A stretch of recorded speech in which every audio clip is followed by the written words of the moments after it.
యోహాను సువర్తమానం 15వ అధ్యాయం. యోహాను సువర్తమానం 15వ అధ్యాయం 14వ వచనాన్ని చదువుతున్నారు. చాలా జాగ్రత్తగా మైక్లో చదివినప్పుడు జాగ్రత్తగా వినవలసిందిగా మనవి చేస్తున్నాను. యోహాను సువర్తమానం 15వ అధ్యాయం 14వ వచనం. వాటిని ఆజ్ఞాపించు వాటిని చేసిన ఎడల మీరు నా స్నేహితులయ్యుందురు. అందరూ కూడా ఒక్కసారి స్క్రీన్ మీద చూస్తూ ఆ మాటలు చక్కగా అందరం గట్టిగా చదువుదామా? గట్టిగా అందరూ ఏక కంఠముతో స్వరం ఎత్తి చదవాలా?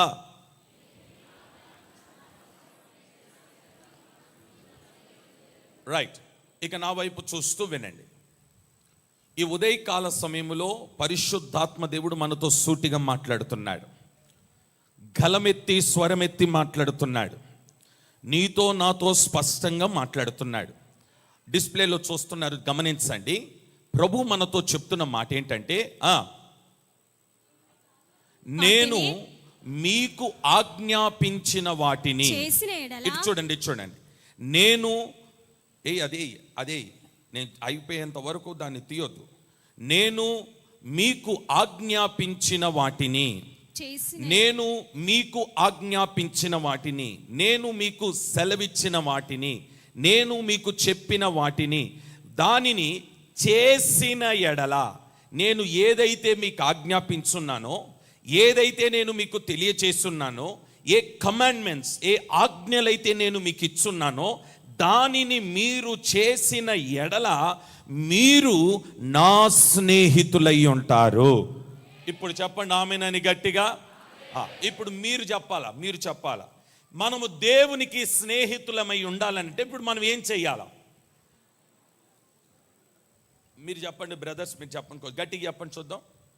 మనం దేవునికి స్నేహితులమై ఉండాలంటే మనం ఏం చెయ్యాలా? దేవుడు మనకు ఆజ్ఞాపించిన వాటిని మనము చేసిన ఎడల. రైట్. ఇప్పుడు మీరు చెప్పండి. దేవునికి మనం స్నేహితులై ఉండాలంటే ఏం చేయాలి మనం? దేవుడు మనకు ఆజ్ఞాపించిన వాటిని చేసిన ఎడల. ఇప్పుడు ఏమై ఉంటాం మనం? ఎవరికి? ఇంకొంచెం గట్టిగా, ఎవరికి? స్నేహితులమై ఉంటాం. ఈ ఉదయకాల సమయంలో ఈ మొదటి ఆదివారం ప్రభు నీతో సూటిగా మాట్లాడుతున్నాడు. ఎందుకో నా దేవుడు నీతో స్నేహం చేయాలని ఇష్టపడుతున్నాడు. ఈరోజు ఈ ఉదయకాలం నిన్ను నా దేవుడు ఒక స్నేహితుడిగా మార్చుకోవాలని ఆశపడుతున్నాడు. మరి దేవునికి నువ్వు స్నేహితుడిగా ఉండాలంటే బైబిల్ చెప్తుంది, నీవు నా ఆజ్ఞలన్నిటిని అనుసరించి నడువు. నేను ఇచ్చిన ఆజ్ఞల ప్రకారంగా నీవు చెయ్యగలిగితే నీవు నాకు స్నేహితుడివై ఉంటావు, నీవు నాకు స్నేహితురాలువై ఉంటావు. Praise the lord. నా నిజ స్నేహితుడా నా యేసయ్యా, విడువక ప్రేమించి వేదనలో నిలచి ప్రాణమే ఇచ్చినా ప్రాణ స్నేహితుడా, నా నిజ స్నేహితుడా నా యేసయ్యా, విడువక ప్రేమించి వేదనలో నిలచి, విడువక ప్రేమించి వేదనలో నిలచి ప్రాణమే ఇచ్చిన, పాడదామందరం, ప్రాణ స్నేహితుడా. పాడాలి. ప్రాణమే ఇచ్చిన, గట్టిగా, ప్రాణ స్నేహితుడా, ప్రనుదింతును, గట్టిగా ప్రకటింతును నిజమైన నీ ప్రేమను, గట్టిగా ప్రనుదింతును, స్వరమెత్తి ప్రకటింతును నిజమైన నీ ప్రేమను, నా నిజ స్నేహితుడా నా యేసయ్యా. హల్లెలూయా. బైబిల్లో ఒక ఇద్దరి స్నేహితులను మీకు జ్ఞాపకం చేస్తాను. ఈ ఇద్దరి స్నేహితుల మధ్య ఉన్న బంధం ఎలాంటిదో, ఆ ఇద్దరి స్నేహితుల మధ్య ఉన్న రిలేషన్ ఎలాంటిదో, ఆ ఇద్దరి స్నేహితుల మధ్య ఉన్న అండర్స్టాండింగ్, అంటే తెలుగులో ఏంటది అమ్మా, నేను ఇంగ్లీష్ వాడిని అయిపోయినాను, మిమ్మల్ని తెలుగు వాళ్ళ మీద అడుగుతుంటే చెప్పరే. వారి ఇద్దరి మధ్య ఉన్న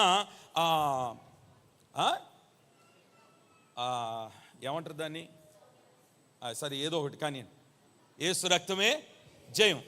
వారిద్దరి మధ్య ఉన్న ఆ బంధం ఎలాంటిదో, ఆ ఇద్దరి స్నేహితుల మధ్య ఉన్న బంధం ఎలాంటిదో, వారిద్దరి మధ్య ఒకరిని ఒకరు అర్థం చేసుకునే విధానం ఎలాంటిదో ఈరోజు ఒక ఇద్దరిని మీకు పరిచయం చేస్తాను. ఇద్దరు మంచి స్నేహితుల గురించి పరిచయం చేస్తాను. ఇప్పుడు ఆ పరిచయం చేస్తుండగా ఆ స్నేహితులు ఎవరై ఉండాలి, మన స్నేహితుడు ఎవరై ఉండాలి, మనం ఎవరితో స్నేహం చేస్తున్నాం, వారిద్దరిలో ఉన్న క్వాలిటీస్, మనలో మనం ఎవరితో స్నేహం చేస్తున్నామో ఆయనకి మనకు మధ్య ఆ యొక్క క్వాలిటీస్, అలాంటి బంధం ఒకటి మనలో కూడా ప్రభు ఉంచునుగాక. ఇప్పుడు చెప్పండి ఆమేనని చెప్పండి గట్టిగా. రైట్, ఇప్పుడు చదువుతున్నారు, జాగ్రత్తగా ఆలకించండి. మొదటి సమూయేలు 18వ అధ్యాయం, మొదటి సమూయేలు 18వ అధ్యాయం మొదటి వచనం. రైట్. దావీదు సౌలుతో మాట్లాడుట చాలించినప్పుడు యోనాతాను హృదయము దావీదు హృదయముతో కలిసిపోయెను. యోనాతాను దావీదును తనకు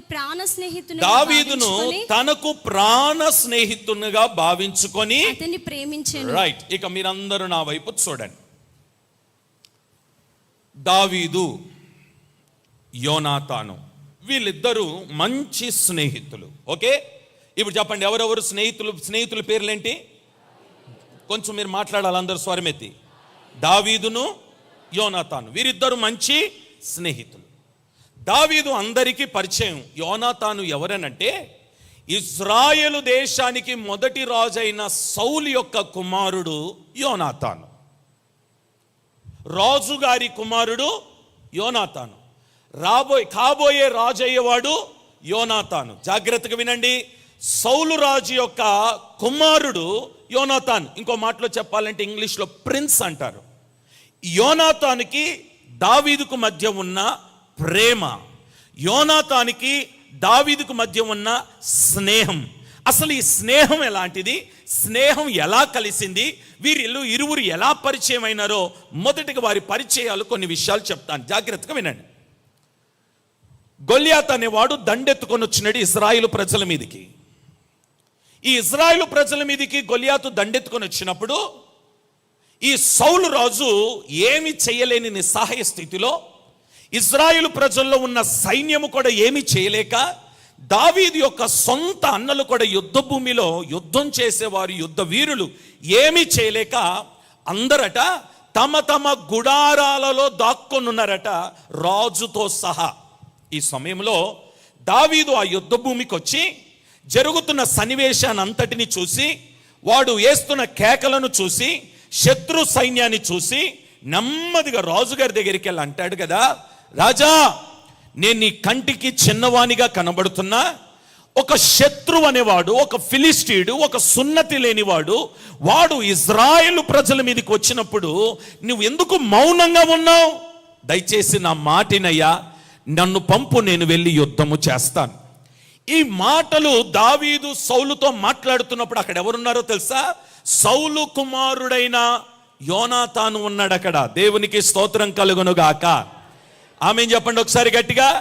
యోనాతాను ఉండి అన్ని వింటా ఉన్నాడు, అన్ని విన్నాడు. విన్న తర్వాత ఇక జరిగిన ఆ డిస్కషన్ అంతా అయిపోయిన తర్వాత సౌలు దావీదును యుద్ధానికి పంపడం, యుద్ధములో గొప్ప జయం రావడం, దావీదు వెళ్ళి ఆ గొలియాతు అనే వాడిని తల తీసుకొని ఇంటికి రావడం. ఆ తర్వాత సౌలు ఇవన్నీ చూసిన తర్వాత సౌలు ఏమన్నాడో తెలుసా? బాబు, ఇప్పటి వరకు నువ్వు గొర్రెల కాపరిగా ఉన్నావు, మంద దగ్గర ఉన్నావు, దొడ్లో ఉన్నావు, అక్కడ నీకు ఎవ్వరు లేరు కదా, ఇదిగో ఏదో సహాయపడ్డావు, మొత్తానికి గొల్యాతును చంపినావు, ఇక మీదట నువ్వు మరలా దొడ్లోకి ఆ గొర్రెల మంద దగ్గరికి వెళ్ళొద్దు, నువ్వు నా దగ్గర నువ్వు ఉండిపో, నీకు ఏదో ఒక మంచి ఉద్యోగమో ఒక మంచి పనో ఓ మంచి సైన్యాన్ని నీ చేతికి అప్పగిస్తాను, ఆ మాటిను, నువ్వు వచ్చి ఇక్కడ ఉండన్నప్పుడు ఈ మాటలన్నీ జరుగుతున్నప్పుడు ఎవరున్నారు అక్కడ? మాట్లాడాలా? యోనాతాను ఉన్నాడు. ఇవన్నీ విన్నాడు. దావీదు నోట నుండి వస్తున్న మాటలన్నీ వింటా ఉన్నాడంటే యోనాతాను. దావీదు సౌలుతో మాట్లాడుతున్న మాటలు, సౌలు దావీదుకు ఎలా ఉత్తరం ఇస్తున్నాడు ఆ మాటలు, ఈ పక్కనున్న యోనాతాను అన్ని జాగ్రత్తగా వింటున్నాడు. ఈ దావీదు మాట్లాడిన మాటలన్నీ విన్న తర్వాత డెసిషన్ తీసుకున్నాడు యోనాతాను. ఏమనో తెలుసా? ఇదిగో నాకు స్నేహితుడంటూ ఉంటే ఇలాంటి వాడే నా స్నేహితుడై ఉండాలి. ఆమేన్ చెప్పండి ఒకసారి గట్టిగా. ఈ మాటలన్నీ విన్నాడు. విని దావీదు మాట్లాడే మాటలు, తన తండ్రి మాట్లాడే మాటలు అన్ని విని ఒక డెసిషన్ తీసుకున్నాడు. ఏమనో తెలుసా? నా తండ్రి కంటే నాకు ఇతను బాగా నచ్చినాడు, ఇలాంటి వాడే నా స్నేహితుడై ఉండాలి. ఇతని మాటలు నాకెందుకో ధైర్యమును కలగచేసింది, ఇతని మాటలు శత్రువును ఓడగొట్టింది, ఇతని మాటలు గొలియాతు తలను తీసుకొని రాగలిగింది, ఇతని మాటలో ఏదో తెలియని ఒక అభిషేకం ఉంది, ఇతని మాటలు ఏదో తెలియని ఒక ఆత్మ ఉంది, ఇతను నా స్నేహితుడై ఉండాలి. ఆమేన్ చెప్పండి గట్టిగా. హల్లెలూయా. నేను అంటాను, నువ్వు ఎవరితో స్నేహం చేస్తున్నావు? నీ స్నేహితులు ఎవరు? ఈరోజు సంఘానికి వస్తున్నావు వెళ్తున్నావు అనే మాట కాదు కదా, నువ్వు ఎవరితో స్నేహం చేస్తున్నావు ఒకసారి ఆలోచించేయి. మీకు మంచి మాట, విలువైన మాట చెప్తాను. సంఘములో ఉన్న వారందరితో సహవాసం కలిగి ఉండు, దేవునితో స్నేహం కలిగి ఉండు. స్నేహితుడు ఒక్కడే, సహవాసం అందరితో. స్తోత్రం. ఆమేన్ చెప్పండి గట్టిగా. సంఘములో నీకేముండాలి? గట్టిగా. దేవునితో ఏముండాలి? ఇంగ్లీష్లో చెప్పనా? సంఘముతో ఫెలోషిప్, దేవునితో ఫ్రెండ్షిప్. దేవునితో ఏం చేయాలి? నువ్వు స్నేహితుడిగా ఉండు. సంఘములో సహవాసం, ఫెలోషిప్. ఈరోజు సంఘానికి వస్తున్న నీవు ఎవరితో స్నేహం చేస్తున్నావు? నీ పార్ట్నర్, నీ స్నేహితుడు ఎవరు? నీ స్నేహితురాలు ఎవరు? ఒకసారి ఆలోచన చేయి. ఈరోజు చాలా మంది క్రైస్తవ్య కుటుంబాలు పతనమైపోవడానికి, సంఘం పాడైపోవడానికి, విశ్వాసులు చెదిరిపోవడానికి, భేదాలు రావడానికి, సంఘములో గొడవలు రావడానికి, సంఘములో అలజడులు జరగడానికి కారణం ఏంటో తెలుసా? సహవాసానికి బదులుగా స్నేహాలు ఎక్కువైపోయినాయి. స్నేహాలు ఎక్కువైపోయినాయి. ధనిక ఒక వర్గం అయిపోయినారు, పేద ఒక వర్గం అయిపోయినారు. అర్థమవుతుందా? ఇప్పుడు చూడండి ఎలాంటి పరిస్థితులు ఉన్నాయి. సంఘం మీదకి ఈ భయంకరమైన దేవుని కోపం రావడానికి గల కారణం ఏంటో తెలుసా? వీరు గొప్పవాళ్ళు, డబ్బు గల వాళ్ళతో స్నేహం, పేదవాళ్ళతో స్నేహం. దీనివల్ల ఏమవుతుందో తెలుసా? సంఘం భ్రష్టత్వం పడుతుంది. సంఘం భ్రష్టత్వం పడుతుంది. ప్రభు చెప్తున్నాడు, నీ స్నేహం ఎవరితో? నువ్వు ఎవరితో స్నేహం చేస్తున్నావు? సంఘానికి వస్తున్న నీవు, నీ సహవాసం ఏంటి? నీ స్నేహం ఏంటి? ఈరోజు నువ్వు స్నేహం చెయ్యాలనుకుంటే యేసుతోనే నీవు స్నేహము చెయ్యుదువుగాక. చెప్పండి గట్టిగా. ఎవరితో స్నేహం అంట?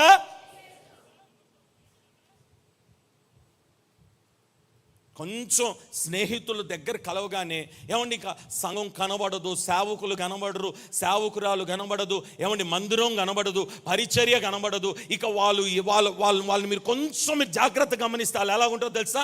ఆ బ్యాచ్ కాస్త పక్కకి వెళ్ళిపోయి ముచ్చట్లు, మాటలు, తమాషాలు, ఏమండి వాళ్ళ ఫోన్లు, వాళ్ళ చాటింగులు, వాళ్ళ ఫోటోలు, ఇవన్నీ ఎంత విచిత్రంగా కనబడతాయి అంటే నేను అంటాను, ఇదంతా ఎక్కడికి దారి తీస్తుందో తెలుసా? భ్రష్టత్వానికి, శాపానికి దారి తీస్తుంది. జాగ్రత్త. ఒకవేళ ఈ ఉపదేశం నీకు నచ్చకపోతే మానేయ్, అంతేగాని ఎవరిని బెదిరించడానికి చూడొద్దు.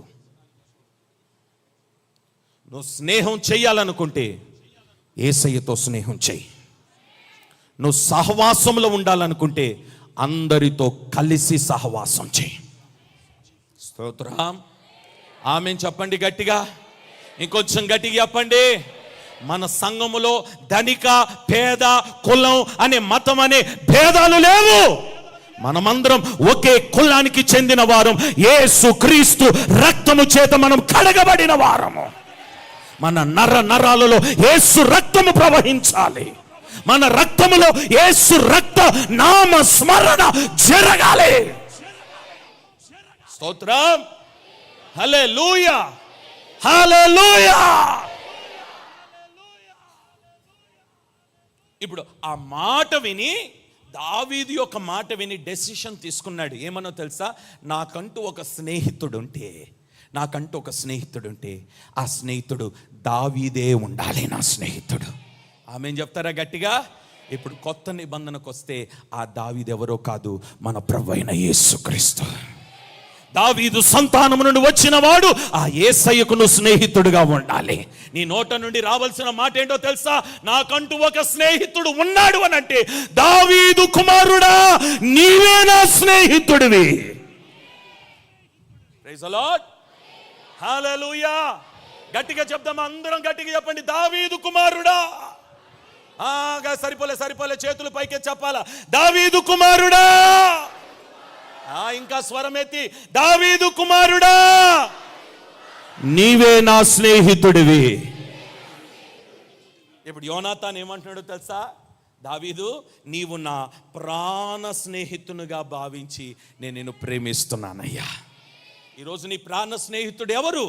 యేసయ్యా. నీ ప్రాణ స్నేహితుడు ఎవరు? దావీదు కుమారుడు. నేను అంటాను, ఈ ప్రపంచంలో ఎవరు నీతో మాట్లాడినా నీకు అంత ఆదరణ దొరకకపోవచ్చు, ఎవరు నీతో మాట్లాడినా నీకు క్లారిటీ ఉండకపోవచ్చు, ఎవరు నీతో మాట్లాడినా నీకు మార్గం చూపించకపోవచ్చు, కానీ ఆయన మాట్లాడితే, దావీదు కుమారుడు మాట్లాడితే, ఆయన నీకు ఆదరణ ఇవ్వగలిగిన వాడు, మార్గము చూపగలిగిన వాడు, వెలుగుగా ఉండగలిగిన వాడు, పరిస్థితులు మార్చగలిగిన వాడు, నీ స్థితిగతులు మార్చగలిగిన వాడు, నీ తలరాత మార్చగలిగిన వాడు, నీ చేతి రాకలు మార్చగలిగిన వాడు యేసు ఒక్కడే మన నిజ స్నేహితుడు. Praise the Lord. హల్లెలూయా. ఆ పల్లవి మరలా పాడుకుందామా? నా నిజ స్నేహితుడా నా యేసయ్యా, విడువక ప్రేమించి. ఎప్పుడు నిలిచి? కొంచెం గట్టిగా. నీ నిజ స్నేహితుడు ఎవరో తెలుసా? నువ్వు వేదనలో ఉండగా నిలిచేవాడే నిజ స్నేహితుడు. యోనాతానికి దావీదు గురించి ఎందుకు అంత ప్రేమ అంటే, సంబంధం లేని వ్యక్తి, యుద్ధములో సంబంధం లేని వ్యక్తి. ఇతను ఎవరో తెలుసా? ఒక గొర్రెల కాపరి. ఇతను ఎక్కడో తెలుసా? తన ఇంటి దగ్గర నుండి బయలుదేరి వచ్చిన వాడు. యుద్ధ సమాచారము తెలియదు ఈయనకి. ఇంతకీ ఆ శత్రువు అనేవాడు ఎలా ఉంటాడో కూడా తెలీదు. సమాచారం తెలియని వాడు, ఏమండి, ఇంట్లో ఉండేవాడు, మందతో ఉండేవాడు, గొర్రెల కాపరి వచ్చి, నన్ను పంపయ్యా, నేను వెళుతాను, ఆ ఫిలిష్టిని చంపుతాను. నేను అంటాను, ఆ దావీదు కుమారుడైన యేసు కూడా నీ పరిస్థితులు చూసి నీ కొరకు దిగి వచ్చి నీ వేదనలో నీ దుఃఖములో నిలిచున్నాడు కదా, ఆయనే నీ నిజ స్నేహితుడై ఉన్నాడు. స్తోత్రం. హల్లెలూయా, హల్లెలూయా. ఇప్పుడు ఆపదల్లో ఉన్నారు ఇశ్రాయేలు ప్రజలు. సౌలు రాజు ఆపదల్లో ఉన్నాడు, సౌలు కుటుంబం ఆపదల్లో ఉంది, శత్రువు దండెత్తుకొని వచ్చినాడు. ఆ ఆపదల్లో, ఆ వేదనలో నిలిచిన వాడే దావీదు. ఇప్పుడు అంటాడు, నేను వెళ్ళి యుద్ధం చేసేస్తాను. యోనాతాను హైట్ చూడలేదు, రంగు చూడలేదు, గొప్పవాడా పేదవాడా చూడలేదు, ఇతను గొర్రెల కాపరా యుద్ధ వీరుడా చూడలేదు. తాను చూసిందంత ఏంటో తెలుసా? దావీదు నోట నుండి వస్తున్న ధైర్యముతో కూడిన మాట వింటున్నాడండి యోనాతాను. స్తోత్రం. ఈరోజు అట్టి ధైర్యముతో కూడిన మాట వినడానికి, వినిపించడానికి నా యేసయ్య ఇక్కడ నిలబడి ఉండగా నీవు ఆయనతో కూడా స్నేహము చెయ్యుదువుగాక. చేతులెత్తి గట్టిగా సరిపోలేదు. హల్లెలూయా. ఎవరితో మన స్నేహం? ఎవరితో మన స్నేహం? ఇప్పుడు ప్రభుతో మనం చెప్పాల్సిన మాట ఏంటో తెలుసా? నాకంటూ ఈ భూమి మీద ఎవరైనా స్నేహితుడు ఉన్నాడు అనంటే అది నీవే, నా నిజ స్నేహితుడివి.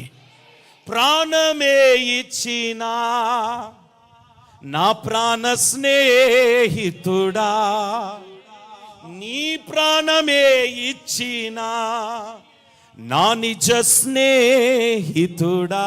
స్తోత్రం, హల్లెలూయా. రెండో విషయం చెప్తాను. ఈ స్నేహితులు ఇద్దరి మధ్య ఎలాంటి సంబంధం ఉందో మనకును మన స్నేహితుడైన దేవుని మధ్య మనకు కూడా అలాంటి సంబంధం ఉండును గాక. మొదటిది ఏంటంటే ఆయన నిజమైన స్నేహితుడు, ఆయనను ప్రేమించగలగాలి. ఓకే, సెకండ్ పాయింట్ చదువుతున్నారు చూడండి, 3వ వచనం. ప్రాణ స్నేహితుడని భావించుకొని దావీదు తనకు ప్రాణ స్నేహితుడని భావించుకొని అతనిని ప్రేమించుచు యోనాతాను అతనితో నిబంధన చేసుకొనెను. ఆమేన్ చెప్పండి ఒకసారి గట్టిగా. సెకండ్ క్వాలిటీ, రెండవ లక్షణం. ఇటు నా వైపు చూస్తున్నారా? ఆ థర్డ్ వర్స్, ఆ 3వ వచనం వేస్తున్నాడు చూడండి, పైన స్క్రీన్లో చూడండి. అందులో మీరు చదవవలసింది ఏంటో తెలుసా? యోనాతాను అతనితో నిబంధన చేసుకొనెను. యోనాతాను ఎవరితో నిబంధన చేసుకున్నాడు? కొంచెం గట్టిగా చెప్పాలా, ఇంకొంచెం స్వరం ఎత్తాలా?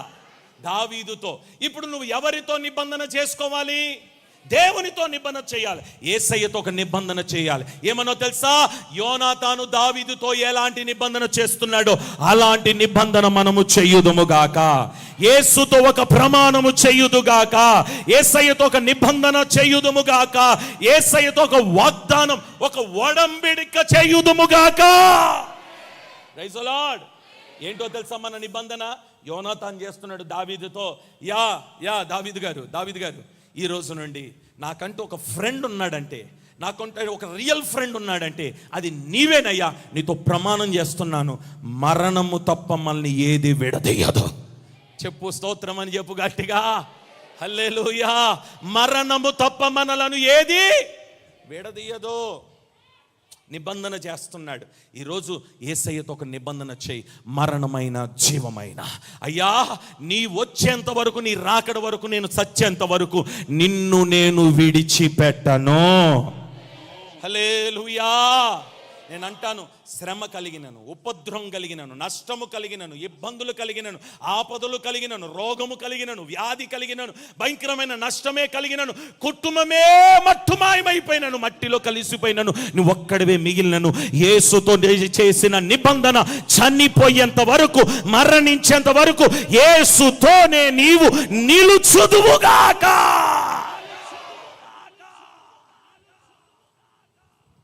యోనాతాని ఇంటి మీదికి, అర్థమవుతుందా? శత్రువులు దండెత్తుకొని వచ్చిన యోనాతాన్ దావీదును మాత్రం విడిచిపెట్టలేదండి. ఇంట్లో భయంకరమైన సమస్యలు, శ్రమలు ఎదుర్కొంటున్నాడు. అయినా సరే యోనాతాను దావీదును విడిచిపెట్టలేదు. నేను అంటాను, కలవరముతో ఉన్నాం, నీ వ్యాపారం నష్టపడిపోయింది, పిల్లలు దిక్కుమాలిన పరిస్థితిలో ఉన్నారు, ఆర్థిక సహాయం లేదు, నీకు ఏ పని ముట్టినా నష్టం కలుగుతుంది, తినడానికి ఆహారం లేదు, వ్యాపారం దెబ్బ, కుటుంబం విడిపోయింది, నీ భార్య నిన్ను విడిచిపెట్టింది, నీ పిల్లలు నీకు దూరం అయిపోయినారు, అనాథగా ఒంటరిగా మిగిలిపోయినావు. భయపడొద్దు, నీకొక స్నేహితుడున్నాడు. నీ కొరకు ప్రాణం పెట్టే స్నేహితుడున్నాడు. నీ కొరకు నిలబడే స్నేహితుడున్నాడు. నీ కన్నీరు తుడిచే స్నేహితుడున్నాడు. ఎవ్వరు లేరు అని నువ్వు అనుకోవద్దు. నీతో మాట్లాడే స్నేహితుడున్నాడు. నీతో ముఖాముఖిగా మాట్లాడే స్నేహితుడున్నాడు. నీవు పడక మీద ఉండగా కలల ద్వారా మాట్లాడే స్నేహితుడున్నాడు. నువ్వు ఒంటరిగా పడక మీద ఉండగా దర్శనముతో నీతో మాట్లాడే స్నేహితుడున్నాడు. నువ్వు ఏడుస్తుండగా నీ కన్నీరు తుడిచే స్నేహితుడున్నాడు. నువ్వు బాధపడుతుంటే నీ బాధలో నిలిచి స్నేహితుడిగా నీ కొరకు ప్రాణమిచ్చి నీ బాధను పంచుకునే ఏకైక స్నేహితుడున్నాడు. ఆయన పేరు నజరేయుడైన యేసు క్రీస్తు. ఆయనే నీ నిజ స్నేహితుడు. ఈరోజు ఆయనతో ఒక ఒడంబడిక చేయి, ఆయనతో ఒక ప్రమాణం చేయి, ఆయనతో ఒక నిబంధన చేయి. నిబంధన చేసి చూడు, నిన్ను విడిచిపెడితే అప్పుడు వచ్చి సేవకుని నిలది. నువ్వు ఈరోజు ఆయనతో ప్రమాణం చేసిన తర్వాత నా దేవుడు నన్ను విడిచిపెట్టినాడనే మాట ఎప్పుడైనా వినబడితే అప్పుడు వచ్చిన నిలది. విడిచిపెట్టడాయన. నువ్వు నిబంధన చేస్తే నీవైనా ప్రమాణము తప్పుతావేమో, కానీ ప్రమాణము చేసిన దేవుడు ఎన్నడూ ప్రమాణము తప్పడండి. నష్టము కలిగిన ప్రమాణము నా యేసయ్య ప్రమాణం మీద నిలబడే దేవుడు, వాగ్దానం మీద నిలబడే దేవుడు. ఈరోజు దావీదుతో యోనాతాను నిబంధన చేసిన రీతిగా నీవు దేవునితో నిబంధన చేయదువుగాక. ఆమెను చెప్పుకుందాం గట్టిగా. ఎవరితో నిబంధన చేసుకోవాలట? ఎవరితో నిబంధన చేసుకోవాలట? నేను ఈరోజు నా యేసయ్యతో నిబంధన చేస్తాను అన్నవారు మీ కుడి చేయి పైకెత్తి ఆమెనని గట్టిగా చెప్పండి. శ్రమ కలుగుతుంది, వదిలిపెడతారా? చెప్పాలా? అనకండి, నోరు తెరిచి చెప్పండి. ఆపదలు కలుగుతాయి, కీడు, నష్టం, రోగం, వ్యాధి, బలహీనతలు, ఇంట్లో సమస్యలు, తినడానికి ఆహారం ఉండదు. విడిచిపెడతారా? విడిచిపెడతారా? మంచి మాట చెప్పనా? అరణ్యములో ఇజ్రాయేలు ప్రజలకు ఆహారం లేకపోతే దేవదూతలు తినే ఆహారాన్ని తీసుకొచ్చి ఇజ్రాయేలును పోషించిన దేవుడు నిన్ను పోషిస్తాడు. అరణ్యములో మార్గము లేకపోతే మార్గాన్ని చూపించిన దేవుడు నీకో మార్గాన్ని చూపించబోతున్నాడు. ఆయన ఇశ్రాయేలు ప్రజలను కాపాడడానికి ఒక మేఘమును నిలిపిన దేవుడు, అగ్ని స్తంభమును నిలిపిన దేవుడు. నీ కొరకు ఒక మేఘమును, అగ్ని స్తంభమును నా దేవుడు ఈరోజు నిలపబోతున్నాడు. ఒంటరి దానివని భయపడొద్దు, నువ్వు ఒంటరి వ్యక్తివని భయపడొద్దు. నీకో స్నేహితుడున్నాడు, నీ ప్రక్కనే నిలబడ్డాడు. ధైర్యముతో అడుగులు వేయి, ధైర్యముతో ముందుకు వెళ్ళు. దేనికి కూడా బెదిరిపోయి భయపడిపోయి నాకు చేత కాదు, నేను చెయ్యలేనేమో, నేను వెళ్ళలేనేమో, నేను ఉండలేనేమో అని అనుకోవద్దు. చావాలని అనుకుంటున్నావేమో, చనిపోవాలనే ఆలోచన నీ మనసు నుండి తీసేయి. నీ స్నేహితుడు నీ పక్కనున్నాడు, నిన్ను పట్టుకొని లేవనెత్తడానికి, నిన్ను నిలబెట్టడానికి, నిన్ను బలపరచడానికి, నిన్ను ఘనపరచడానికి. ఈ మాటకు మీరందరూ ఆమేనని చెప్పాలి. ఓడిపోయిన చోట నీవు గెలుచుదువుగాక. గట్టిగా. నువ్వు ఎలా గెలుస్తావు? ఎవరున్నారు నీ పక్కన? చెప్పండి చెప్పండి. ఎవరితో నువ్వు నిబంధన చేస్తున్నావో ఆ యేసయ్యని చేయి పట్టుకున్నాడు.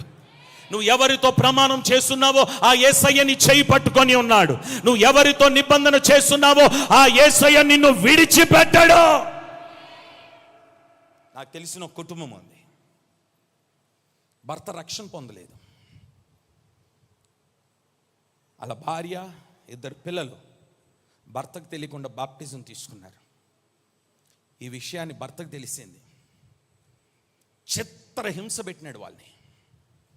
చిత్రహింసలు పెట్టి, నీ మొగుడు చచ్చిపోయినాడని అనుకోవే, ఏయ్ నీకు తండ్రి లేడని అనుకోవే అని పిల్లల్ని చిత్రహింస పెట్టినారు.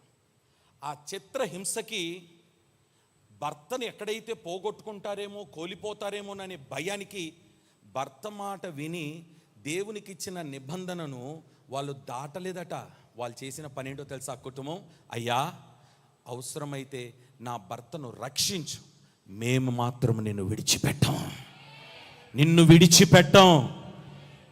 వాళ్ళు మందిరానికి రావడానికి ఆటంకం ఉంది, సంఘానికి రావడానికి ఆటంకం ఉంది, సన్నిధికి రానివ్వట్లేదు, ప్రార్థనలకు రానివ్వట్లేదు. వీళ్ళు రోజు ఏడుస్తున్నారు. దొంగచాటుగా మందిరానికి వచ్చి ఇంత ప్రార్థన చేసుకొని వెళ్ళిపోతున్నారు. నన్ను కలిసినప్పుడు అంతా ఏడుపే. విదేశాల్లో ఉంది ఒక అమ్మాయి, ఆ అమ్మాయితో అంటున్నాడు, ఏయ్ నీకు తండ్రి లేడే, చనిపోయినాడు అని చెప్పి ఆ అమ్మాయిని బెదిరిస్తున్నాడు. ఈ భయంకరమైన పరిస్థితుల్లో వీళ్ళు ప్రార్థన చేస్తుంటే ఏం జరిగిందో తెలీదు. తండ్రి హైదరాబాద్ నుండి చెన్నై ట్రాన్స్ఫర్ అయ్యి వెళ్ళిపోయినాడు. ప్రశాంతంగా అన్ని కూటాలకు పాలు పొందుతున్నారు వీళ్ళు. అన్ని కూటాల్లో పాలు పొందుతున్నారు. ఇప్పుడు జరగబోయేది ఏంటో తెలుసా? ఏ చెన్నైలో అయితే తండ్రి ఉన్నాడో ఇప్పుడు తిరిగి వచ్చేటప్పుడు ప్రవచన రీతిగా చెప్తున్నాను, రక్షణతోనే దేవుడు అతని మందిరానికి నడిపించబోతున్నాడు. చేస్తాడా చేయడా? ఎందుకు చేస్తాడు అనంటే వీరు దేవునితో చేసిన నిబంధన మీద వారు నిలబడ్డారు గనుక, దేవునితో చేసిన ఒడంబడిక, దేవునితో చేసిన ప్రమాణం మీద వారు నిలబడ్డారు గనుక. నేనంటాను, మరణమైన, నష్టమైన, ఉపద్రవమైన, కీడైన నిలబడు, ప్రభు కొరకు నిలబడు. నీ కొరకు దిగి వస్తాడండి ఆయన. గగనము చీల్చుకొని దిగి వస్తాడు ఆయన. ఆమేన్ చెప్తారా గట్టిగా? గగనము చీల్చుకొని దిగి వస్తాడు నీ కొరకు ఆయన. స్తోత్రం, హల్లెలూయా. యోనాతానికి దావీదుకు మధ్య ఉన్న సంబంధం ఒకటి, ఆయన నా నిజ స్నేహితుడని ప్రేమించడం ప్రారంభించినాడు. రెండవ మాట ఏంటంటే, యోనాతాను దావీదుతో ఏం చేస్తున్నాడంట? నిబంధన. ఇప్పుడు ఎవరితో మన నిబంధన చేయాలి? దేవునితో, యేసయ్యతో మనం ఒక నిబంధన చేయాలి. మూడో విషయం, 4వ వచనం చదువుతున్నారు చూడండి. మరియు యోనాతాను తన దుప్పటిని, తన కత్తిని, తన విల్లును, నడికట్టును తీసి దావీదునకిచ్చెను. ఏంటిది విచిత్రం? ఇటు చూడాలా. యోనాతాను ఎవరో తెలుసా? రాజకుమారుడు, ప్రిన్స్. 10 సార్లు యోనాతాన్ని పదే పిలిచి, ఒరేయ్ కొడక, ఒరేయ్ యోనాతాన్ పిచ్చోడా, ఎవరితో స్నేహం చేస్తున్నావురా? ఆడు పనికి మాలినోడు రాడు, గొర్రెల కాపర్రా. ఆడితోటేంట్రా నీకు స్నేహము? ఆడితో ముచ్చట్లేట్రా? ఆడితో తిరుగుతావేటి? రేయ్, నా తర్వాత రాజు అవ్వాల్సింది నువ్వురా, నా సింహాసనం నీదిరా, నువ్వురా ఆ సింహాసనం మీద కూర్చోవలసింది, ఆడితో తిరుగుతావేంటి? తండ్రి పదే పిలిచి యోనాతాన్ని గద్దించినా, యోనాతాను చేసిన మూడో పని ఏంటో తెలుసా? తన స్నేహితుడిని పిలిచి ఒకరోజు తన యొద్ద ఉన్న తన దుప్పటి, అంటే ఏంటి? ఇటు చూడండి. తన దుప్పటి అంటే ఏంటో తెలుసా? తన మీదున్న అభిషేకం, తన మీదున్న రాజవస్త్రం, వినాలా, తన మీదున్న రాజవస్త్రం ఎవరికి ఇచ్చినాడు? గట్టిగా. రెండవది ఏమిచ్చినాడు? కత్తిని. తన కత్తిని, యుద్ధము చేయడానికి ఏ కత్తి అయితే పట్టుకున్నాడు యోనాతాను, తను రాజు, ఏమండి, రాజకుమారుడు చేతిలో ఉండవలసిన కత్తి ఇప్పుడు ఎవరికి ఇచ్చినాడు? దావీదుకి ఇచ్చినాడు. చూడండి స్నేహం ఎలాంటిదో చూడండి. బాబు, అయ్యా దావీదు, నేను రాజకుమారుణ్ణి, కానీ రాబోయే రాజు నేనే అయినని మా నాన్న అంటున్నాడు, కానీ నా మాటిను, నేను కాదయ్యా రాజు, ఇశ్రాయేలు ప్రజలను శత్రువుల చేతుల నుండి కాపాడిన నీవే రాజువి. నేను కాదు రాజుని. దావీదా, నేను కాదయ్యా రాజుని, నీవే రాజువి. నేను అర్హుని కాదు దుప్పటి వేసుకోవడానికి, రాజా నువ్వేసుకోవాలి. దావీదా, ఈ కత్తి పట్టుకోవడానికి నేను అర్హుని కాదు, ఈ కత్తి నువ్వు పట్టుకోవాలి, ఇది నీ చేతిలో ఉండాలి. మూడవది ఏమన్నాడు? తన విల్లును. ఏమండి, ఇతను వాడే వస్తువులన్నీ ఎవరికి ఇచ్చినాడు? ఇప్పుడు దావీదుకి ఇచ్చినాడు. యోనాతానికి తెలిసిపోయింది ఏంటో తెలుసా? నెక్స్ట్ కింగ్ డేవిడ్, నేను కాదు. నెక్స్ట్ రాజసింహాసనం మీద కూర్చోవలసిన వాడు నేను కాదు, దావీదు కూర్చునేవాడు, నా స్నేహితుడు కూర్చుంటాడు. ఆమేన్ చెప్తారా గట్టిగా? హల్లెలూయా. చేతులు పైకెత్తి గట్టిగా, ఇంకొంచెం స్వరం ఎత్తి. దావీదు గొలియాతును హతమార్చి ఇజ్రాయేలు ప్రజలను శత్రువుల చేతి నుండి విడిపించినాడు. మన యేసయ్య సిలువలో వ్రేలాడి సాతాను యొక్క తల చెతగొట్టి వాని అగ్నిగుండంలోనికి పంపించి నిన్ను నన్ను శత్రువుల చేతి నుండి విడిపించున్నాడు. ఆయనే దావీదు కుమారుడు. స్తోత్రం, హల్లెలూయా. అక్కడేమో దావీదు గొలియాతు తల నరికితే, ఇక్కడ మన ప్రభు అయిన యేసుక్రీస్తు నిజ దావీదు కుమారుడైన యేసు సాతాను తల చేతగా నరికినాడు ఆయన. ఆమేన్. అక్కడ ఇజ్రాయేలు ప్రజలను శత్రువుల చేతి నుండి విడిపిస్తే, ఇక్కడ మనలను నరకము నుండి విడిపించున్నాడు ఆయన. ఇవన్నీ గుర్తెరిగి యోనాతాన్ అంటాడు, నేను కాదయ్యా రాజుని, మా డాడీ కలలుగా అంటున్నాడు. మా డాడ్ అనుకుంటున్నాడు నేనే రాజునని అనుకుంటున్నాడు. మా డాడ్ అనుకుంటున్నాడు ఒరే కొడుక నా తరువాత నువ్వేరా అని అనుకుంటున్నాడు. నాకు తెలుసు అయ్యా దావీదు, నాకు తెలుసు నేను కాదయ్యా, ఎవడైతే గొల్లియాతు చలను చేతిలో పట్టుకొని వచ్చినాడో అతనే రాజు, అతనే రాజు అయ్యా, నేను కాదు అని చెప్పి అతని మీద ఉన్న రాజవస్త్రం అన్న దుప్పటి ఇచ్చేసినాడు, కత్తి ఇచ్చేసినాడు, విల్లు ఇచ్చేసినాడు. ఆ తర్వాత ఇంకేమి ఇచ్చినాడమ్మా? నడికట్టు. ఏంటి చూడండి ఏంటది? నడికట్టు చాలా ప్రాముఖ్యమైంది కదా. నడికట్టు లేకపోతే మనిషి వంగిపోతాడు కదా, నడికట్టు లేకపోతే నడుము వంగిపోతుంది కదా, నడికట్టు లేకపోతే మనిషి స్థిరంగా నిలబడలేడు కదా, గట్టిగా నిలబడలేడు కదా. అందుకని పేతురుతో ఒక మాట అన్నాడు, నీవు యవనుడవై ఉన్నప్పుడు నీ నడుము నీవే కట్టుకొంటివి, నువ్వు ముసలివాడివైనప్పుడు వేరొకడు నీ నడుము కడతాడు, నీకు నచ్చిన చోటికి అతను తీసుకొని వెళ్ళాడు, పరిశుద్ధాత్మునికి నచ్చిన చోటికే నిన్ను నడిపిస్తాడు. ఇప్పుడు ఆ నడిమి కట్టు ఎవరికి ఇచ్చినాడు? ఇచ్చేయమంటాడో తెలుసా? అయ్యా ఇప్పుడు నిన్నటి వరకు మా నాయన చెప్పినట్టు నేను విన్నా, ఇప్పుడు నా నడిమి కట్టు నీకు ఇచ్చేస్తున్నా, నువ్వు చెప్పినట్టు నేను వింటా. ఏం వడంబడిక, ఏం ప్రమాణం ఇది? నేను నడవను, నా ఇష్టానికి నేను నడవను, మా నాయన చెప్పినట్టు నేను వినేది కాదు. అయ్యా నాకు తెలుసు మా నాయన మీద లేనిది నీ మీద నేను చూస్తున్నాను, మా నాయన మీద లేని అభిషేకం నీ మీద ఉందయ్యా, నా నడిమి కట్టు నీకు ఇస్తున్నాను, ఇక మీదట నువ్వే నా నడిపింపు, నా నాయకుడు నీవే. ఇప్పుడు చెప్పండి, మన నాయకుడు ఎవరు? కొంచెం గట్టిగా. నీ నడుముకు కట్టుకున్న నడికట్టు యొక్క తాడు ఎవరి చేతికి ఇవ్వాలి నువ్వు ఇప్పుడు? గట్టిగా యేసయ్య చేతికి ఇస్తే యేసయ్యని నిన్ను నడిపించడం ప్రారంభిస్తాడు. ఆమేన్. నీవు నడవవలసిన త్రోవలో ఆయన నడిపిస్తాడు, నువ్వు వెళ్ళవలసిన మార్గానికి నడిపిస్తాడు, ఎక్కడ నిలబడాలో ఆయన చెప్తాడు, ఎక్కడ ఉండాలో చెప్తాడు, ఎవరితో కూర్చోవాలో చెప్తాడు, ఎవరితో ముచ్చటించాలో చెప్తాడు, నువ్వు ఎవరితో స్నేహం చేయాలో కూడా చెప్తాడు, నువ్వు ఎవరితో బిజినెస్ చేయాలో చెప్తాడు. మన నడిమి కట్టు యేసయ్యకు ఇచ్చుదముగాక, మన కత్తి యేసయ్యకి ఇచ్చుదుముగాక, మన విల్లు యేసయ్యకి ఇచ్చుదుముగాక. స్వరమెత్తి గట్టిగా. మన రాజు దుప్పటి, మనకున్న ఘనత యేసయ్యకి ఇచ్చుదుముగాక. ఒక రాజు గారి మీద, రాజు మీద ఒక దుప్పటి వేయబడిందంటే అది ఘనత. ఇప్పుడు ఆ ఘనత ఎవరికి రావాలని చూస్తున్నాడు యోనాతాను?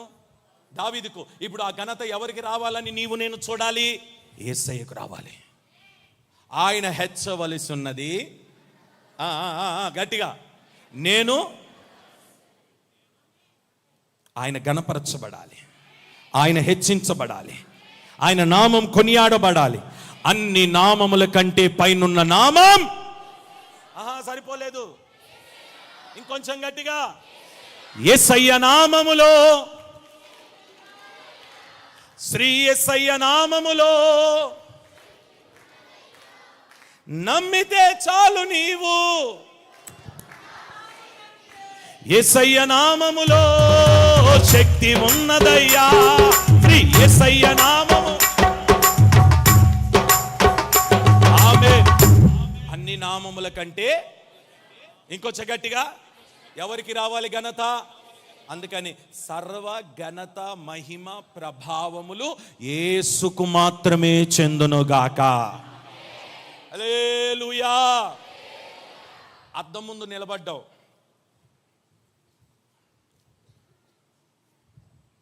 ఎంత అందంగా ఉన్నా నేను అంటున్నావు. ఒక్కసారి ఆ అద్దం ముందు నిలబడి ఈ అందం ఇచ్చిన ఆయన ఎవరో ఒక్కసారి ఆలోచించి ఆయనను మహిమపరచు. స్తోత్రం. ఓ పెద్ద ఉద్యోగంలో కుర్చీ మీద కూర్చున్నావు, ఆడ కూర్చొని నా టాలెంట్ అన్నావు అనుకో, పడిపోతావు, కుర్చీ కాలు ఇరిగిపోద్ది.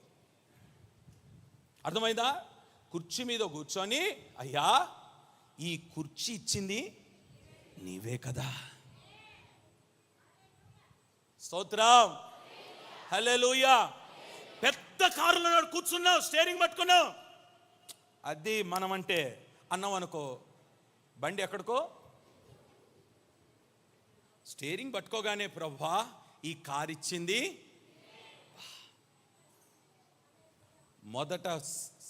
మొదటి స్థానం ఎవరికి ఇవ్వాలి? ఎవరికి ఇవ్వాలి? ఎవరికి ఇవ్వాలి? ఎవరికి ఇస్తావు? ఎవరికి ఇస్తావు?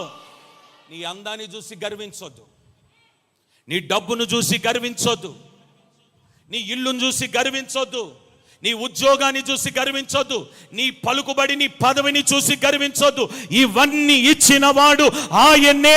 ఆయన పేరు నజరేయుడైన యేసు మాత్రమే. ఎవరు గణపరచబడాలి? ఇప్పుడు యోనాతాను ఎవరిని గణపరుస్తున్నాడు? వారిద్దరి మధ్య ఉన్న స్నేహం అలాంటిదే. నువ్వు కూడా నీ యేసయ్యను ఘనపరచుదువుగాక. ఆయనకు మాత్రమే ఘనత వచ్చునుగాక. ఆయన మాత్రమే మహిమ పరచబడునుగాక. ఘనత, మహిమ, ప్రభావములు గట్టిగా యేసుకే. హల్లెలూయా, హల్లెలూయా. నేను అంటాను, యేసయ్యను నువ్వు ఎంతసేపు నీ పైవానిగా పెట్టుకుంటావో, నీ తల మీద పెట్టుకుంటావో, యేసయ్య నేను ఊరారా ఊరేగించడం ప్రారంభిస్తాడు. ఆయన నేను ఎక్కడ ఘనహీనపరచడు, నేను ఎక్కడ ఓడిపోనివ్వడు, నిన్ను ఎక్కడ అవమాన పాలు చేయనివ్వడు, నేను ఎక్కడ తలదించుకునే పరిస్థితులు రానివ్వడు. నీ స్థితిని మార్చగలిగిన వాడైనా, నీ స్థితిని మార్చగలిగిన వాడు యేసు నీ తల మీదనే నీ తలగా ఉండునుగాక. ఎన్నైనాయి చెప్పండి? 1 ప్రాణ, రెండవది నిబంధన. చెప్పాలి. రెండవది ఏంటి? మూడవది తన యొద్ద ఉన్న ఘనత కలిగిన వస్తువులన్నీ ఎవరికి ఇచ్చినాడు? దావీదుకి ఇచ్చినాడు. ఓకే. 4వ విషయం, 1 సమూయేలు 20వ అధ్యాయం 13వ వచనం. 20వ అధ్యాయం 13వ వచనం. అయితే నా తండ్రి నీకు కీడు చేయను ఉద్దేశించి ఉన్నాడని నేను తెలుసుకొనిన ఎడల దానిని నీకు తెలియజేసి నీవు క్షేమముగా వెళ్ళునట్లు నిన్ను పంపివేయని ఎడల యెహోవా నాకు గొప్ప అపాయము కలుగచేయునుగాక. యెహోవా నా తండ్రికి తోడుగా ఉండినట్లు నీకును తోడుగా ఉండునుగాక. రైట్. అందరు ఇటు చూడండి. ఏ కుమారుడికి తండ్రి అంటే ఇష్టం ఉండదు? అమ్మా చెప్పాలా? ప్రతి కుమారుడికి తండ్రి అంటే ఇష్టం. తండ్రి అంటే గౌరవమే. ఓకే. తండ్రికి ఏదైనా ఒక కీడు జరుగుతుందంటే కుమారుడు నిద్ర పట్టదు, అడ్డు వెళ్ళి నిలబడడానికి ప్రయాసపడతాడు. ఓకే. ఇప్పుడు యోనాతాను దావీదుకు మధ్య ఉన్న స్నేహం మధ్యలో దావీదుతోటి యోనాతాను ఏమని చెప్తున్నాడో తెలుసా? మా తండ్రి ఒకవేళ నీకు కీడు చెయ్యను ఉద్దేశిస్తే నేను మా తండ్రి నీ మీదికి వస్తున్నాడనే సంగతి చెప్పకుండా మానేనయ్యా. కీడు నీ మీదికి రానివ్వకుండా నా తండ్రి కంటే అధికముగా నిన్ను నేను ప్రేమిస్తున్నాను. ఎవరికంటే అధికముగా ప్రేమిస్తున్నాడు? అబ్రహామును దేవుడు పిలిచి, నీవు అధికముగా ప్రేమించుచున్న నీ కుమారుని తీసుకొచ్చి మోరియా పర్వతం మీద నాకు బలి అర్పించమన్నాడు దేవుడు. ఎవరిని? అధికముగా ప్రేమించుచున్న కుమారుని. ఇప్పుడు అధికముగా ప్రేమించుచున్న కుమారుని బలి ఇవ్వడానికి వెనకాడినాడా? అంటే ఎవరిని అధికంగా ప్రేమిస్తున్నాడు? ఇప్పుడు ఎవరు పొరపాటు పడ్డారో తెలుసా? దేవుడే పొరపాటు పడ్డాడు. ఏమన్నా తెలుసా? నేను అనుకున్నాను అబ్రహాము తన కుమారుని అధికంగా ప్రేమిస్తున్నాడని. కాదు కాదు కాదు, అబ్రహాము తన కుమారుని కంటే నన్ను అధికంగా ప్రేమిస్తున్నాడు. ఇప్పుడు యోనాతాను దగ్గరికి వస్తే, యోనాతాను మీ నాయనంటే నీకు ఇష్టమే, 2వ రాజువు నువ్వే, నువ్వు రాజకుమారుడివి, నువ్వు ప్రిన్స్ అని చెప్పినా, నో డాడీ నువ్వు ఎన్ని డప్పులైనా కొట్టు, నన్ను ఎంతైనా పొగుడు, నువ్వు మాత్రం దావీదుకు కీడు చేస్తే మౌనంగా ఉండను నేను, వెళ్ళి వెంటనే. అంటే తండ్రి కంటే అధికముగా ఎవరిని ప్రేమిస్తున్నాడు? ఈరోజు నువ్వు ఎవరిని అధికంగా ప్రేమించాలి? పోయిన ఆదివారం దేవుని కంటే అధికముగా దేనిని నువ్వు ప్రేమించకూడదు అని చెప్పినాను, అంతేనా? బైబిల్ జ్ఞానం లేని వాళ్ళు, అర్థం కాని వాళ్ళు, పనికిమాలిన ఆలోచన కలిగిన వారు, పనికిమాలిన వ్యక్తులు కొందరు కామెంట్ పెట్టినారు, ఒరేయ్ తల్లిని ప్రేమించమన్నాడు కదరా దేవుడు అని నాకు పెట్టినారు కామెంట్. అలాంటి పనికిమాలినలతో మనం ఎందుకు మరలా? అవసరమా? యుద్ధం చేయవాడు ఎవరు? మనకెందుకండి, కుక్కలై మొరుగుతూ ఉంటాయి. సింహం ధైర్యంగా నడవాలా. కుక్క మొరిగిందో అన్నదంటే అది సింహం ఎందుకు అవుతుంది? ఇంకా అది సింహం ఎందుకు అవుతుందండి? సింహంగానే ఉండాలి. ఎన్నైనా అరవని అది పట్టించుకున్నట్టు పోతూ ఉంటుంది. అది అంతేనా? ఏనుగంతే, సింహం కూడా ఏం పట్టించుకున్నట్టు ఉంటుంది. మనం కూడా అలాగనే వెళ్ళిపోతూనే ఉండాలి. అలా మనం ఎప్పుడైతే వెళ్ళడం ప్రారంభిస్తామో, నేను అంటాను, నీకు ఇవ్వాల్సిన ఘనత దేవుడు ఇస్తాడు నీకు. Praise the lord.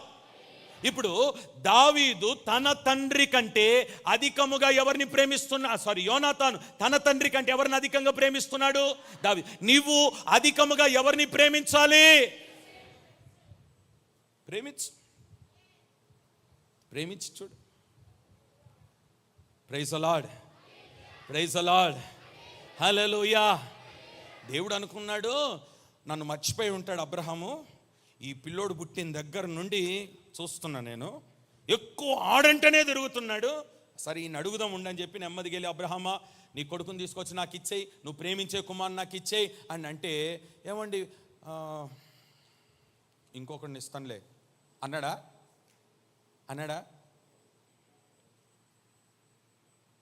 ఇంట్లో 2 ఉన్నారు పిల్లలు. పాపం మొదటి కొడుకు కొంచెం అవుటోడు, అన్నీ బాగానే ఉంటాయి కానీ కొంచెం కాలు. ఇప్పుడు ప్రభు మాట్లాడినాడు, నీ ఇంట్లో కుమారుని దేవుని సేవకిచ్చేయి అన్నాడు. ఎవరినిస్తావు? ఎన్ని అవుతారేంటి? ఎవరినిస్తావు? మంచిగా ఉన్నవాడిని ఇస్తావా? మెల్లిగా చెప్తావు వాడికి, ఒరే నీకు అవుట్ ఉందిరా, నేను ఎవడు పెళ్ళి చేసుకోడు, నువ్వు వెళ్ళిపోరా సేవకి అంటే, అవుటోడు ఎక్కడికి రావాలా? మంచుకున్నోడు ఎక్కడా? ఇదా మనం నేర్చుకుంది. కయీను ఏబేలు ఇద్దరు బలిపీఠం దగ్గరికి వచ్చినారు కదా. ఎవరు శ్రేష్టమైనది ఇచ్చినారు? దేవుడు ఏది అంగీకరించినాడు? కయీందా ఏబేల్దా? నువ్వు కుంటిదాన్ని ఇస్తే, గుడిదాన్ని ఇస్తే, గుడ్డిదాన్ని కుంటిదాన్ని ఇంట్లో పెట్టుకో, మంచిదాన్ని తీసుకొచ్చి బలిపీఠం మీద పెట్టు. నువ్వు మంచిదాన్ని తీసుకొచ్చి బలిపీఠం మీద పెడితే నీ ఇంట్లో ఉన్న గుడ్డిదాన్ని దేవుడు బాగు చేస్తాడు. స్తోత్రం. ఈ మర్మం గొప్పది. మంచిదాన్ని తీసుకొచ్చి దేవుని ఇంట్లో పెట్టు, ఇంట్లో ఉన్న గుడ్డిదాన్ని దేవుడు ఏం చేస్తాడు? బాగు చేస్తాడు. నువ్వు గుడ్డిదాన్ని తీసుకొచ్చి మందిరంలో పెట్టు, ఇది ఒక కన్ను గుడ్డిది, ఇంట్లో ఉన్నది 2 కన్ను గుడ్డిది అవుద్ది. అర్థమవుతుందా? యోనాతానుకున్న మంచి స్వభావం ఏంటంటే, మా నాయన కాదు నాకు ముఖ్యం, దావీదు నువ్వు ముఖ్యం నాకు. ఎందుకో తెలుసా?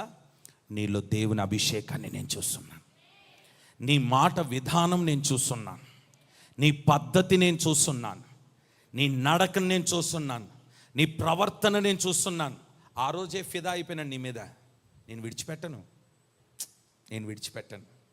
మా నాయన నీకు ద్రోహం చేస్తున్నట్టుగా నా చెవులో సమాచారం పడితే ఫస్ట్ నీకే వచ్చి చెప్తాను ఆ విషయాన్ని. హల్లెలూయా. ఇంకొంచెం గట్టిగా హల్లెలూయా. సరదాగా మీకు మాట చెప్తాను. నేను మా తమ్ముడు బాగానే ఉంటున్నాం, మంచిగా ఉంటాం, సంతోషంగా ఉంటాం, మాట్లాడుకుంటాం, కొట్టుకుంటాం, నవ్వుకుంటాం, అన్నీ చేస్తూ ఉంటాం. ఇది ఓర్వనోడు ఒకడు, ఆడు ఎవడన్నా నన్ను అడగొద్దు, ఆడు చుట్టమే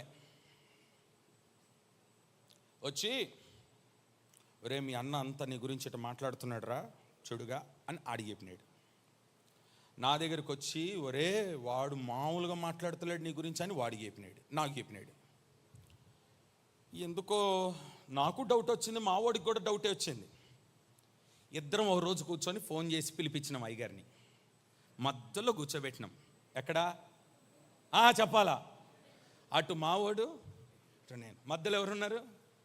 ఆడికి ఈడికి మధ్యలో పుల్లబెట్టినాడు ఉన్నాడే అని కూర్చోబెట్టి అదే అన్న ఆ రోజు తమ్ముడు ఏదో నా గురించి ఏదో అన్నాడని. నేనెందుకన్నా నీతో అంటాడు. అరే నువ్వే కదా అన్నావని మా తమ్ముడు. అరే లాస్ట్కి 5 నిమిషాలు ఆగిన తర్వాత ఏం జరిగిందో లేదు, హడావుడిగా లేచి ఆడుకోద్దండం నాకొద్దండం పెట్టి మీ మధ్యలో నేను రానని చెప్పి వెళ్ళిపోయినాడు. ఈ రోజు వరకు మందిరంలో కనబడలేదాడు. స్తోత్రం, హల్లెలూయా. నీ స్నేహం ఎలా ఉండాలో తెలుసా?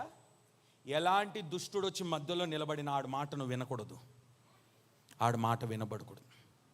ఆమెన్. నీకు నీ యేసయ్యకు మధ్య ఉన్న స్నేహాన్ని కట్ చేయడానికి శత ప్రయత్నాలు చేస్తారు. వాడి మాట వినొద్దు, వాడి మాట వినొద్దు, వాడి మాట వినొద్దు. నువ్వేం చేయాలంటే ఆ సాతాను గాని పిలిచి, యేసయ్య అక్కడ నిలబడితే నువ్వు ఇక్కడ నిలబడి, రేయ్ నువ్వే అన్నావు కదరా అని అంటే వాడు దండం పెట్టి వెళ్ళిపోతాడు. మరలా నీ స్నేహాన్ని చెడగొట్టడానికి వాడు మరలా నీ ఇంటికి రాడు. నువ్వు అడగకుండా, మాట్లాడకుండా, నిలదీయకుండా చెవులో పెట్టుకొని మనసులో పెట్టుకొని అన్నాడంట అన్నాడంట అన్నాడంట అంటే పగ పెరిగిపోయి, తర్వాత పగ కాస్త వేరే విధంగా వెళ్ళిపోయి, శత్రుత్వం పెరిగిపోయి, పాపం పెరిగిపోయి, ఆ తర్వాత మరణాలు కూడా సంభవిస్తాయి. అది రాకముందే యేసు నామములో వాణ్ణి ఈ రోజే నిలదీసి వాడి తల నరుకుదువుగాక. నీ తండ్రి కంటే నీ స్నేహితుడు యేసయ్య ప్రాముఖ్యం. Praise the lord. ఆమేన్ చెప్తారా గట్టిగా?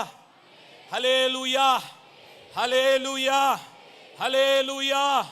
దేవునికి మహిమ కలుగునుగాక, కృప కలుగునుగాక, కృప కలుగునుగాక, కృప కలుగునుగాక.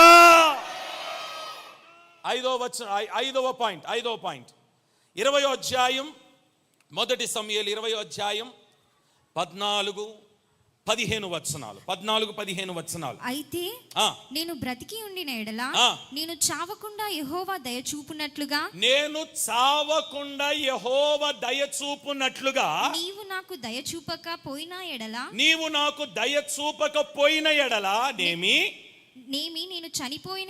నేను చనిపోయిన ఎడల యెహోవా దావీదు శత్రువులను ఒక్కడైనా భూమి మీద నిలవకుండా నిర్మూలము చేసిన తర్వాత నీవు నా సంతతి వారికి దయ చూపకపోయిన ఎడలనేమి యెహోవా నిన్ను విసర్జించును గాక. ఇలాగూ యెహోవా దావీదు యొక్క శత్రువుల చేత దాన్ని విచారించినట్లుగా. చాలండి, మీకు అర్థమైనట్టుగా చెప్తాను. ఇటు చూడండి నా వైపు. యోనాతానికి ఒకే ఒక విషయం తెలుసు, నేను ఇప్పుడు ఉండొచ్చు, రేపు చనిపోవచ్చు, శత్రువులను చంపేయచ్చు. దావీదు దగ్గరికి వెళ్ళి అంటాడు, ఒకవేళ నేను చనిపోయినా నా ఇంటి వారు ఎవరైనా మిగిలితే దావీదు వారిని మర్చిపోకయ్యా. నా బంధువులను, నా ఇంటి వారిని, నా రక్త సంబంధులను మర్చిపోక, నన్ను బట్టి మర్చిపోకు. యోనాతానుకు తెలుసు, ఏమని తెలుసా? దావీదు ఏ రోజుకైనా నా ఇంటి వారిని జ్ఞాపకం చేసుకుంటాడు. ఓ రోజు వచ్చింది, యోనాతాను చనిపోయినాడు, అందరూ చనిపోయినారు. అందరూ అయిపోయిన తర్వాత దావీదు సింహాసనం మీదకి ఎక్కినాడు. ఒకరోజు కూర్చొని అడుగుతున్నాడు, యోనాతాను ఇంటి వారు ఎవరైనా ఉన్నారా? అడిగితే అతనికి వచ్చిన సమాచారం ఏంటంటే, ఉన్నాడయ్యా, మెఫీబెషెత్ 2 కాళ్ళు ఉండవు, నోరు గప్పు వాసన, కంపోడయ్యా ఉన్నాడు, ఒకడు పలానా ఊర్లో ఉన్నాడు. వెంటనే రాజు గుర్రాలు రథాలు ఇచ్చి ఆ ఊరుకు పంపినారు. ఆ ఊరోళ్ళందరూ ఏంటి, రాజుగారి రథాలు ఇక్కడికి వస్తున్నాయి ఏంటి, రాజు గుర్రాలు ఇక్కడికి వస్తున్నాయి ఏంటి అని కంగారుగా చూస్తున్నారు. తిన్నంగా ఎక్కడికి వెళ్ళిందో తెలుసా? ఆ కుంటోడి ఇంటి ముందుకు వెళ్ళి ఆగింది, ఆ కంపోడి ఇంటికి వెళ్ళి ఆగింది, ఏమంటే వాసన కొట్టేటోడి ఇంటికి వెళ్ళి ఆగింది. ఆగిన తర్వాత రాజు నేను రమ్మంటున్నాడు. వెంటనే ఆ కుంటోని ఎత్తుకొని తీసుకొని వచ్చి రాజు ముందు నిలబెడితే రాజుగారు అన్నమాట ఏంటో తెలుసా? నానా, నీ కంపు చూడట్లేదు, నీ కుంటితనాన్ని చూడట్లేదు, నీ వాసన చూడట్లేదు, యోనాతానికి ఒక మాట ఇచ్చున్నాను, ఆ మాట చెప్పున నీవు నా కుమారులు తినే రాజ బల్ల మీద నీవు కూడా సదాకాలము కూర్చొని తిందువుగాక. కొట్టు గట్టిగా. ఏం మాట అండి, ఏం మాట. మాటిచ్చిన ప్రకారంగా, యోనాతానుకు మాటిచ్చిన ప్రకారంగా దావీదు ఏం చేసినాడంటే, కుంటోని తీసుకొచ్చి ఎక్కడ కూర్చోబెట్టినాడు తెలుసా? తన కుమారులు తినే రాజ బల్ల మీద కూర్చోబెట్టమన్నాడు. రే ఇవాళ ఒక్కరోజేరా అని అనలేదు, సదాకాలం నువ్వు బ్రతికినన్ని దినాలు ఈ బల్ల మీదనే కూర్చొని తినాలి. నీ పక్కన ఒక మురికి బట్టేసుకొని కూర్చుంటేనే నువ్వు అసహ్యపడుతున్నావే, అలాంటి రాజుగారు ఇప్పుడు తీసుకొచ్చి ఎక్కడ కూర్చోబెట్టినాడండి? రాజకుమారులతో కూర్చోబెట్టినాడు. అంటే ఏ ఘనతనిచ్చినాడో తెలుసా? యోనాతాను లేకపోయినా నా స్నేహితుని కుమారుడు రాజస్థానంలోనే కూర్చోవాలి. ఇదండి దావీదు కోరిక. ఈరోజు మన నిజ దావీదు, మన దేవుడు, మన యేసయ్య కూడా కోరుతుంది ఏంటంటే, నీవు రాజబల్ల మీద కూర్చొని భోజనము చేయాలి. స్తోత్రం చెప్పండి గట్టిగా. ఎక్కడ కూర్చొని భోజనం చేయాలట? రాజబల్ల మీద కూర్చొని భోజనం చేయాలని నా దేవుడు కోరుతున్నాడు ఈరోజు. స్తోత్రం. హల్లెలూయా, హల్లెలూయా, హల్లెలూయా. నేను అంటాను, కంపు కొట్టే వ్యక్తివేమో, నీ దగ్గర వాసన వస్తుందేమో, కూర్చుంటే కాళ్ళు లేవు, కాళ్ళు కనబడట్లేదు, నీకు కుంటివాడివి, నీ నడక సరిగా లేదు, మాట సరిగా లేదు, నీ దగ్గర వాసన వస్తుంది, అందరూ నిన్ను తృణీకరించినారు, నీ పరిస్థితి చూసి ఛీ అని అన్నారు, నీ వాసన చూసి నీ దగ్గర కూడా రానివ్వట్లేదు, నీ కుటుంబ పరిస్థితులు చూసి నిన్ను పలకరించట్లేదు, నీ బంధువులు, నీ స్నేహితులు, నీ తల్లిదండ్రులు పలకరించట్లేదు, నీ ఆరోగ్య పరిస్థితి చూసి నీ భార్య కనీసం నీ దగ్గర కూడా రావట్లేదు. కానీ నా యేసయ్య ఒక్కసారి నీకు మాట ఇచ్చినాడు. ఆ మాట చొప్పున ఎవ్వరు నీ దగ్గరికి రాకపోయినా, కంపు కొట్టే పరిస్థితిలో నీవు ఉన్నా, నిన్ను తీసుకొని వచ్చి రాజబల్ల మీద కూర్చోబెట్టి భోజనం ఇవ్వగలిగిన దేవుడు నజరేయుడైన యేసు క్రీస్తు.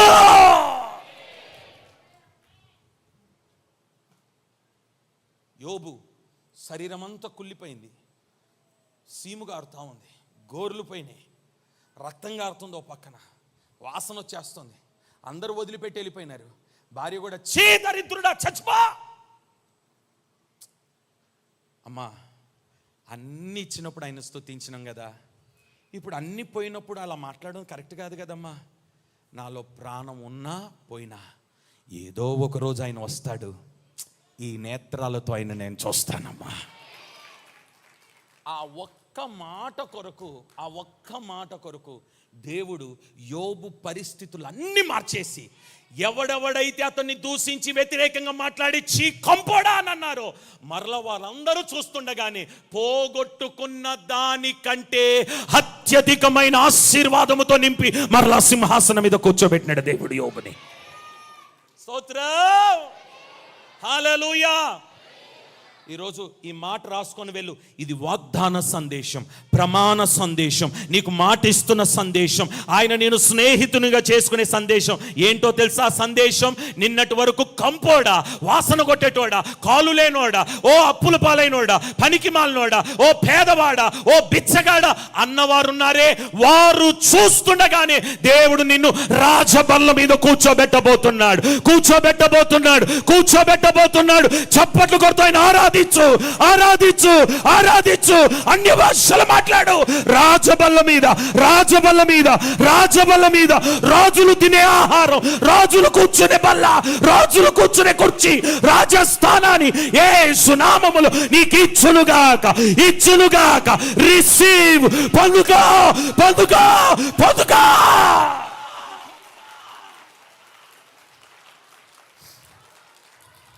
హల్లెలూయా, హల్లెలూయా, హల్లెలూయా. ఏ బంధువుల ముందు అవమానపరచబడ్డావో, ఏ స్నేహితుల ముందు అవమానపరచబడ్డావో, ఏ రక్త సంబంధులు నిన్ను చూసి ఛీ అని అన్నారో, వాళ్ళ ముందే దేవుడు నిన్ను రాజబల్ల మీద కూర్చోబెడతాడు. రాజ ఆహారముతో నిన్ను పోషిస్తాడు. రాజును చూసినట్టుగా నిన్ను చూస్తాడు. ప్రైజ్ ది లార్డ్, హల్లెలూయా. యోనాతాను చనిపోయినా యోనాతాను ఇంటి వారిని మాత్రము దావీదు మర్చిపోలే. నా యేసయ్య నిన్ను మర్చిపోడు. ఓ మంచి మాట చెప్తాను. అందరూ నా వైపు చూస్తూ, నా కళ్ళలో కళ్ళు పెట్టి అందరూ నా వైపు చూడాలి. అందరూ ప్లీజ్ తల్లు పైకెత్తి నా వైపు చూడండి. నీవు చేసిన పరిచర్యను మరుచుటకు దేవుడు అన్యాయస్తుడైన దేవుడు కాదు. నువ్విచ్చిన కానుకను, నువ్విచ్చిన దశమ భాగమును, నువ్వు చేసిన పరిచర్య, మా తండ్రి కాలములో నువ్వు ఎలాగున్నావో ఎంత సహాయపడ్డావో, సంఘానికి ఎంత ఉపయోగపడ్డావో, మందిరానికి ఎంత ఉపయోగపడ్డావో అన్నీ చూసిన దేవుడు నిన్ను మర్చిపోడు. ఒకరోజు నీ స్థానాన్ని, నీ స్థాయిని దేవుడు పెంచబోతున్నాడు. ఇది ప్రవచనం. 1వ తారీఖు ప్రభు నీ కొరకు విడుదల చేస్తున్నాడు. ఈ 1వ తారీఖు ప్రభు నీ కొరకు విడుదల చేస్తున్నాడు. ఇప్పుడున్న పరిస్థితులు చూసి కంగారు పడిపోవద్దు. ఇప్పుడున్న ఆర్థిక పరిస్థితులు చూసి భయపడిపోవద్దు. ఇప్పుడున్న ఇబ్బందులు చూసి ఏంటి నా పరిస్థితి అని కంగారు పడిపోయి కలవరపడిపోవద్దు. ప్రభు నీతో చెప్తున్నాడు, నీ కొరకు సింహాసనం, స్థానం, కుర్చీ, టేబుల్, ఆహారం రెడీ అవుతుంది, రెడీ అవుతుంది, రెడీ అవుతుంది, రెడీ అవుతుంది, రెడీ అవుతుంది, రెడీ అవుతుంది, రెడీ అవుతుంది. నేను తీసుకొచ్చి దాంట్లో కూర్చోబెట్టడమే ఆలస్యం. నిన్ను తీసుకొచ్చి ఆ బల్ల మీద కూర్చోబెట్టడమే ఆలస్యం. నిన్ను కూర్చోబెట్టి ఆ ఆహారం ఇవ్వడమే ఆలస్యం. ఇస్తాడు త్వరలో. హల్లెలూయా, హల్లెలూయా. చివరిగా ఒక్క మాట చెప్పి ముగించేస్తాను. ఒకటే మాట, 6వ పాయింట్. ఆదికాండం 18వ అధ్యాయం 17వ వచనం. 18వ అధ్యాయం 17వ వచనం. అప్పుడు యెహోవా నేను చేయబోవు కార్యము అబ్రహామునకు దాచెదనా. రైట్, అందరు నా వైపు చూడండి. అబ్రహామును చూసి ఈ దేవదూతలు ఏమన్నారో తెలుసా? అబ్రహామా, నీవు నా స్నేహితుడివి. దేవుడు ఏమన్నాడు అబ్రహాం చూసి? నీవు నా స్నేహితుడివి. ఇప్పుడు స్నేహితుడితో ఏమంటున్నాడో తెలుసా? ఇటు చూడమ్మా, నేను ఏదైనా నీ దగ్గర దాచిపెడతానా స్నేహితుడా? అబ్రహామా, ఏది కూడా నీ దగ్గర నేను దాచిపెట్టను. ఈరోజు ప్రభు నీతో మాట్లాడుతున్నాడు. రేపు ఏమి జరగబోతుందో ఈ భూప్రపంచం మీద ఉన్న ఏ నరుడికి తెలియకపోవచ్చేమో, కానీ నీవైన స్నేహితుడివైతే ఏమి జరగబోతుందో దాచిపెట్టకుండా దేవుడు నీకు తెలియచేయునుగాక. కుడి చేయి పైకైతే 3 సార్లు ఆమేన్ చెప్పండి గట్టిగా. అబ్రహాముకు ఏది దాచిపెట్టలేదు, ఇప్పుడు నీకు కూడా దేవుడు ఏది దాచిపెట్టాడు. ఏది ఉన్నా నా దేవుడు స్పష్టంగా నీకు తెలియచేయబోతున్నాడు. వాక్య రీతిగా తెలియచేయబోతున్నాడు, ప్రవచన రీతిగా తెలియచేయబోతున్నాడు, దర్శన రీతిగా తెలియచేయబోతున్నాడు, ప్రార్థనలో తెలియచేయబోతున్నాడు, వర్తమానములో తెలియచేయబోతున్నాడు. రేపు జరగబోతున్న విషయాలు ముందుగానే నా దేవుడు దాచిపెట్టకుండా నీకు తెలియచేయునుగాక. రండి, పెద్ద మోకాల మీదకి వచ్చి ఆత్మతో నింపబడి అన్య భాషలు మాట్లాడుతూ, నేను నీకు స్నేహితుడిగా మారుదునుగాక, నేను నీకు స్నేహితుడిగా మారుదునుగాక.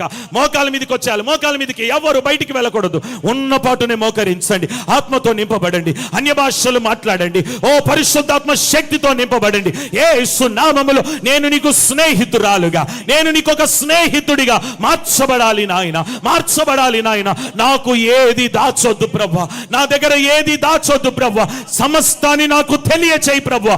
నోరు విప్పి ప్రభుని అడుగుదాం. నీ పిల్లలు ఏ మార్గంలో నడుస్తున్నారో నా దేవుడు నీకు తెలియచేయబోతున్నాడు. నీ కుటుంబం ఏ పరిస్థితిలో వెళ్తుందో నీకు తెలియచేయబోతున్నాడు. నీ ఇంటి వారు ఏ ఆపదలో ఉన్నారో నీకు తెలియచేయబోతున్నాడు. నీ బంధువులు ఏ పరిస్థితిలో ఉన్నారో నీకు తెలియచేయబోతున్నాడు. యేసు నామములో జరగబోతున్న కీడు నీ మీదికి రాకముందే నా దేవుడు ఆ నష్టాన్ని నీకు ముందుగానే తెలియచేయునుగాక, తెలియచేయునుగాక, తెలియచేయునుగాక. నీవు ఆయనకు స్నేహితురాలిగా, నీవు ఆయనకు స్నేహితుడిగా యేసు నామములో ఈ రోజే మారుదువుగాక.